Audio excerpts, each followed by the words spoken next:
bonjour et bienvenue, Daniela, à cette entrevue. Merci d'avoir accepté mon invitation. Ça m'a fait plaisir.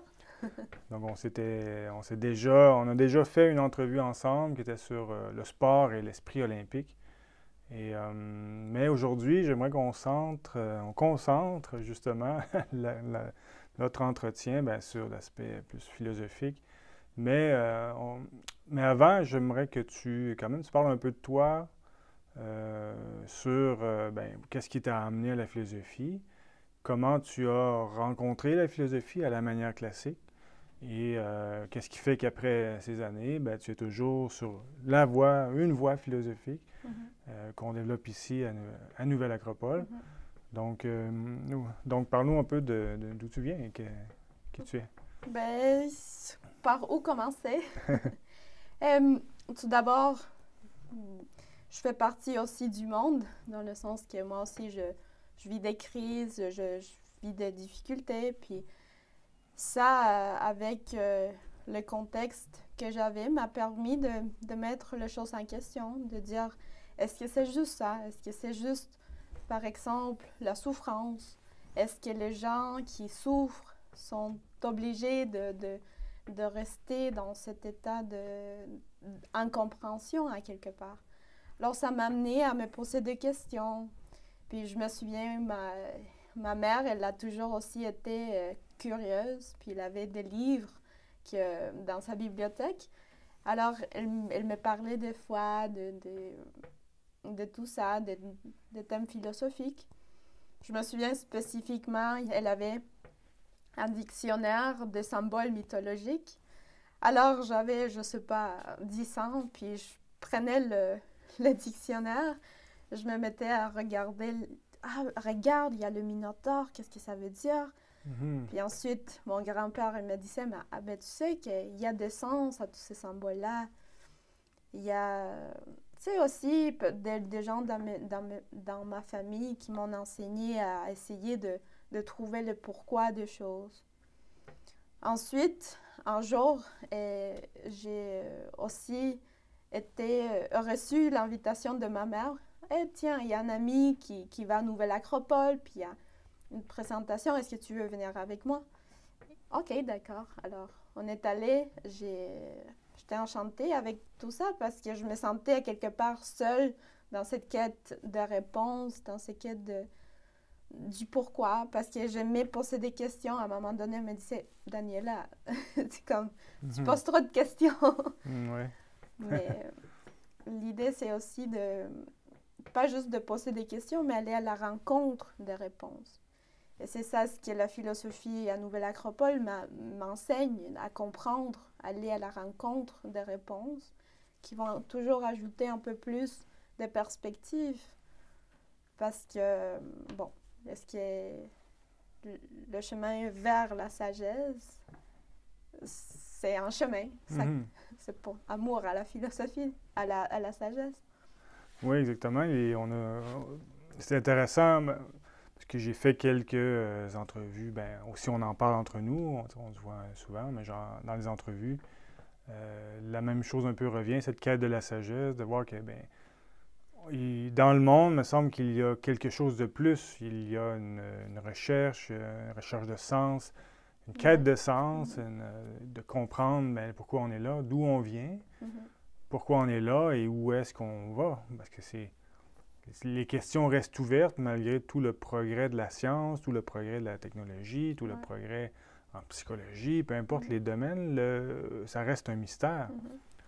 Et ce mystère est là depuis la nuit des temps. Et il y a des philosophes avant nous, des sages qui sont venus, qui se sont posés les mêmes questions et qui ont, je dirais, fait un pas et ont fait des découvertes. C'est un peu Mhm. une science qui nous laisse. Si on pense aux grands sages comme Platon, Confucius, des gens comme Socrate et Ouais. même des civilisations entières ont axé leur développement sur la sagesse. On pense à Mhm. l'Égypte, les Aztèques, les Mayas et bien d'autres civilisations. Donc, on peut bénéficier de ces connaissances. Ouais. Ouais. Donc, mais pour revenir justement à cette philosophie, un aspect important qu'on développe à Nouvelle-Acropole, est-ce que tu veux en parler? C'est par rapport à la concentration, parce qu'on en parle dès les premiers cours. du cycle d'introduction, ou plutôt le premier cycle, bien qu'on ne l'appelle plus le premier cycle maintenant, parce que j'aime bien la comparaison, comme une école d'arts martiaux, c'est-à-dire il n'y a pas de fin, on n'arrive jamais à la limite, à la perfection, à la limite de l'art. Ouais. Il y a toujours à découvrir. Donc, la philosophie ou la sagesse, c'est un peu toujours la même chose. Il y a un chemin, il y a différents paliers ou niveaux. Pas niveau, c'est peut-être pas un bon mot, mais c'est plutôt des échelons, je dirais. Des étapes. Ouais. Ou étapes. Donc, dès les premiers ateliers de philosophie pratique, on touche un thème qui est la concentration. Est-ce que tu veux nous en parler un peu?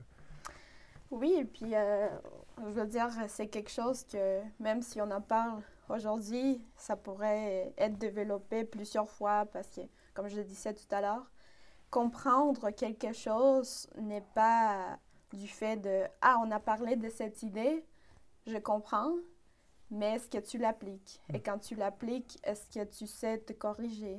Ou est-ce que tu sais... Dans tout ce qu'on fait, des fois, on est en train de pratiquer l'erreur, puis on ne se rend pas compte parce qu'on n'a pas quelqu'un à qui poser la question.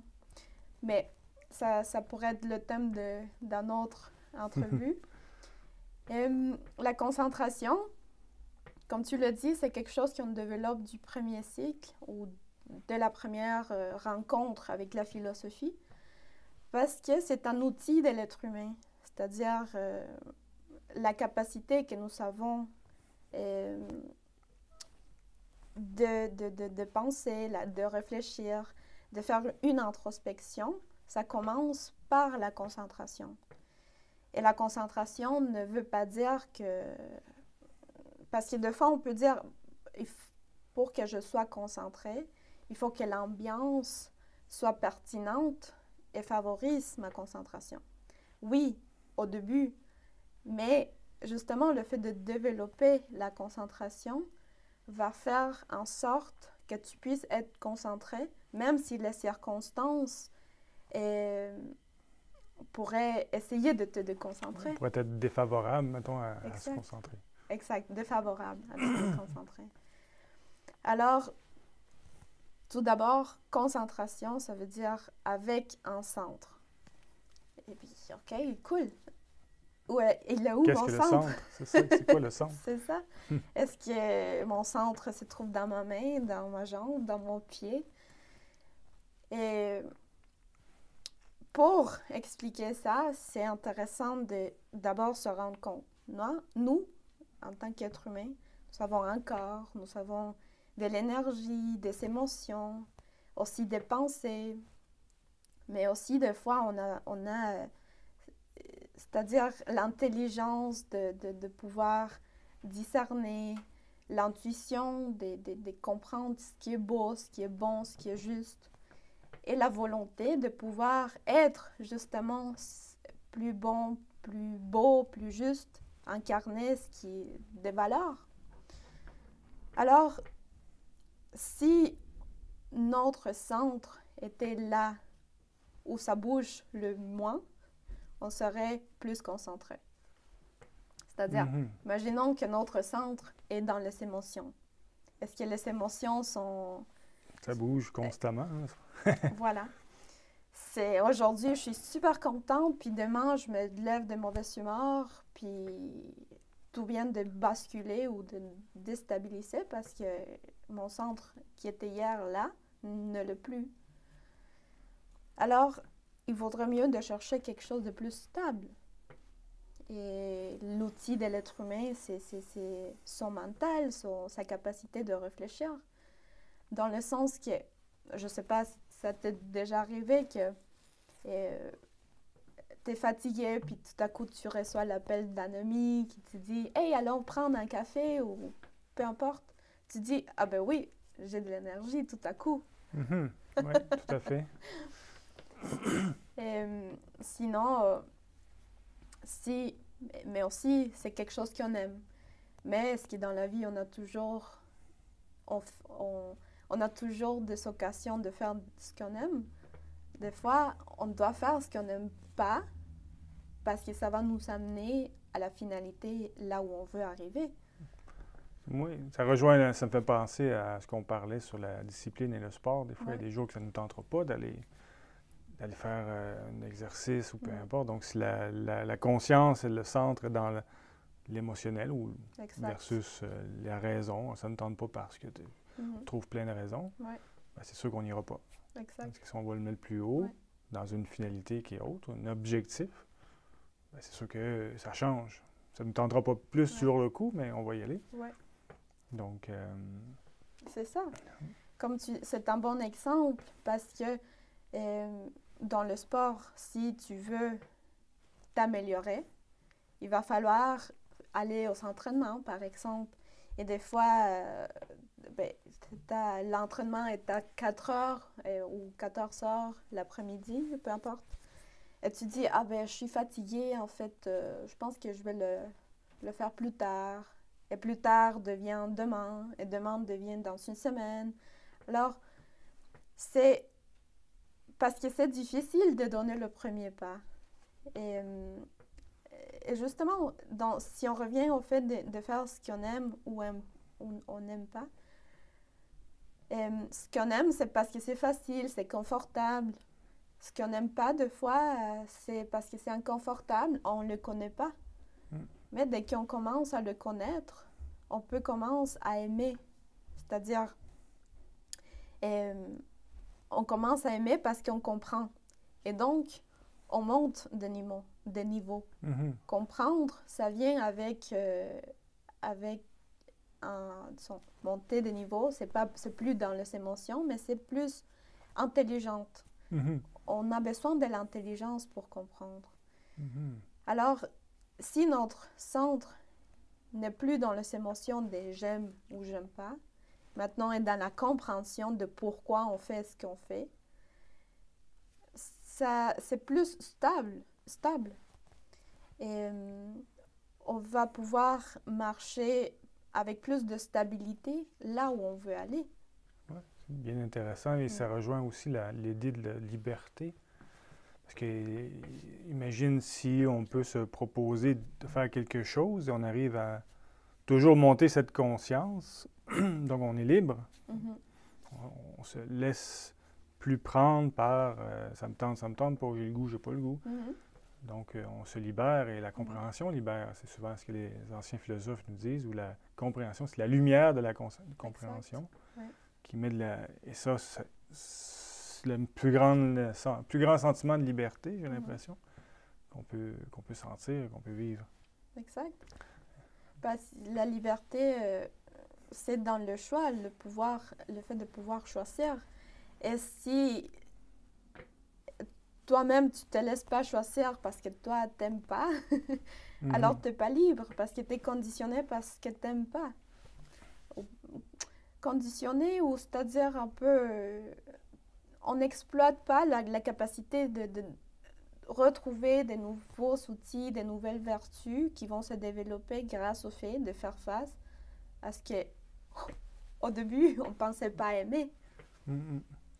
Mais si tu veux devenir un médecin, par exemple, par une vocation de vouloir aider l'humanité, tu vas trouver d'obstacles dans ce chemin. Comme, bon, tu vas devoir étudier, tu vas devoir même trouver des blessures, des choses comme ça. On sait, même si tu es médecin, c'est pas plaisant de toujours voir des blessures.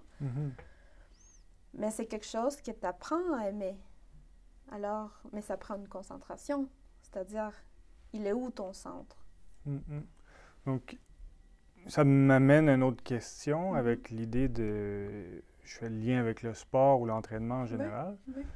Ou la concentration, on doit s'entraîner aussi. C'est comme le faire des poids mentaux, de maintenir notre centre élevé, notre concentration élevée. Qu'au début, bien, on se laisse déconcentrer facilement par tout ce qui nous entoure, mais aussi les émotions, les idées qui viennent nous perturber ou nous troubler. Les choses qui viennent comme ça, on ne sait pas d'où ça vient, mais ça pop dans notre tête, des fois, comme le petit hamster qui tourne. Donc, c'est dans ces moments-là où, avec l'entraînement, on arrive à... Non, je ne vais pas rentrer dans cette roue-là, je me ressemble. Vers quoi je me ressemble? Et comment on peut faire, question ouverte, comment on peut faire quotidiennement, par exemple, un exercice d'entraînement, un peu comme, comme le sport. Tu sais. Oui. Bien, d'abord, c'est intéressant ce que tu touches parce que imagine que un athlète n'était pas concentré dans le moment où il fallait être concentré. C'est-à-dire, quelqu'un qui est en train de faire l'escalade, si il était dans les émotions, il n'arrivait pas à se concentrer, c'est sûr qu'il aurait peur. C'est-à-dire parce qu'on fait l'escalade, puis on regarde en bas, on voit qu'il y a quelques mètres de distance entre nous et le sol. C'est « OK, je vais tomber ». Alors, ou quelqu'un qui fait la vitesse 100 mètres, si au début, quand il est dans la ligne de départ, il commence à se questionner comme et si je fais ça, si je fais ci, est-ce que je suis bien placé, est-ce que tout ça, c'est comme le hamster qui tourne, puis il perd beaucoup de autocontrôle si au début c'est déjà comme ça. C'est pour ça que la concentration, tout est dans son centre et suit en chef, disons que ça serait la conscience. La conscience qui sait déjà faire et qui n'a pas besoin de se questionner dans le moment, disons, d'épreuve, parce que c'est pratiqué. D'où l'entraînement où, comme les arts martiaux, on répète, et tranquillement, on acquiert une façon de faire, une façon de réagir qui est différente. Quand vient le temps d'utiliser, ben, c'est disponible parce qu'on l'a entraîné. Exact. Ouais. Cette idée de concentration, ben, si on ne l'a pas entraîné au quotidien, ou une fois au mois, ou 2-3 mois, c'est sûr que dès qu'on va vivre comme tu en as parlé au début, les crises, les moments difficiles, ben, on va perdre notre centre. Mais qu'est-ce que je fais de ma vie? Qui je suis? Où je m'en vais? Exact. Périodes de crise qui sont intéressantes, mais justement pour nous, ça vient un peu nous éveiller. Ben, ça veut dire, ben, vers quoi je m'en vais? Exact. Donc, si on a perdu le centre, mais c'est un cycle, c'est cyclique en même temps. On arrive, on se pense centré, on avance, on fait notre vie, et puis tout à coup, les événements font que occasion de se recentrer, justement. Mais la voie philosophique accélère un peu ce processus-là où ça nous amène à nous entraîner au quotidien pour avoir parce qu'au bout de la ligne, c'est qu'est-ce qu'on fait de notre vie, en fait. Qu'est-ce qu'on veut accomplir dans notre vie. Donc, comment, en philosophie, ce qu'on voit ici, c'est cette formation philosophique nous amène constamment à réfléchir, penser, investiguer. Donc, mais aussi c'est concret parce que dans la vie de tous les jours, ça nous aide au travail, avec les amis, avec la famille. Mais en quoi, mettons, je t'envoie la question, est-ce que ça peut nous être utile, par exemple, avec justement dans notre milieu environnant, dans le monde dans lequel on est? La concentration? Parce que j'ai beaucoup aimé ce que tu as dit de ce fait de ne pas perdre de vue notre vie, dans le sens que ça n'a pas d'importance d'apprendre à se concentrer juste pour un événement ou une circonstance. Parce que finalement, le but de la concentration, c'est d'explorer que tu as plus de vertus, commencer à explorer que tu as plus de vertus, que tu es plus fort de ce que tu penses. Et que tu as établi, c'est-à-dire tu as établi un but et que tu peux y arriver. Et que ce but peut évoluer aussi. C'est-à-dire qu'au début, tu penses que c'est ça, mais qu'après, ça peut monter un peu plus. C'est-à-dire, le but peut évoluer avec toi. Et la concentration aide à, justement, ne pas perdre de vue qui tu es, apprendre qui tu es et qui tu veux devenir en tant qu'individu, en tant que personne dans la société. Parce que nous ne sommes pas détachés de la société. Et imagine-toi une société avec plein d'individus qui sont en train de chercher le meilleur en soi. Et ça serait une société plus heureuse dans le sens des dépassements. Parce que la concentration aide à observer là où on peut se dépasser. Et quand on se dépasse, personne n'est triste. Non, exactement. On apprend à être content de soi-même, dans le fond. Puis ça devient un moteur pour faire un pas de plus. Ah ben j'ai réussi à vaincre cette limite, ou plutôt à dépasser une difficulté. Et ça me donne, qu'est-ce que j'apprends de ça? Si je n'ai pas été concentré, on ne peut pas apprendre de nos expériences. Donc, si j'ai été concentré, j'ai vu comment j'ai fait, et je peux le répéter, et je peux le transmettre. D'où l'idée d'une école de philosophie où on peut transmettre ces victoires entre d'autres qui sont en chemin et d'autres peuvent partager avec nous. Donc, ça fait cette chaîne comment je dirais, de partage ou qu'on appelle la chaîne de formation philosophique. C'est ça. Et comme tu dis, observer, apprendre qu'est-ce qui a marché ou pas marché et répéter ce qui a marché. Et ça prend la connaissance de soi. Et l'école de philosophie, une école de philosophie est là pour ça aussi, pour apprendre à se connaître. Mais une fois de plus, à connaître ce qui est stable. Parce qu'on ne peut pas construire sur des bases qui ne sont pas stables. C'est-à-dire, je me connais parce que je sais que j'aime la pizza. Ça peut changer demain aussi. Alors, qu'est-ce que c'est la vraie connaissance de soi? Ça prend aussi la concentration. Oui, non, c'est vraiment intéressant parce que c'est pas juste de... C'est connaître aussi par où on peut tomber.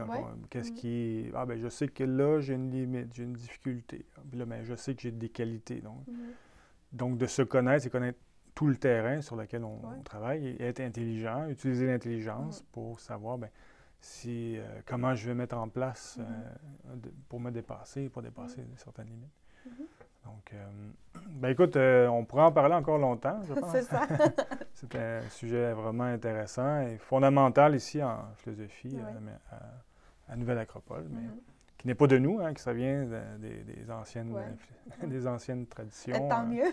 Tant mieux, c'est pas de nous, c'est pas à nous, donc on essaie de le réactualiser. Exact. Parce que dans toutes les écoles de philosophie qui ont existé d'Orient comme d'Occident, ils ont eu des exercices de concentration. Donc, on en a aussi dans nos premiers cycles de formation et ça continue. Donc, merci Daniela d'être venue. Merci à toi, Michel. On va remettre ça. À la prochaine. Merci.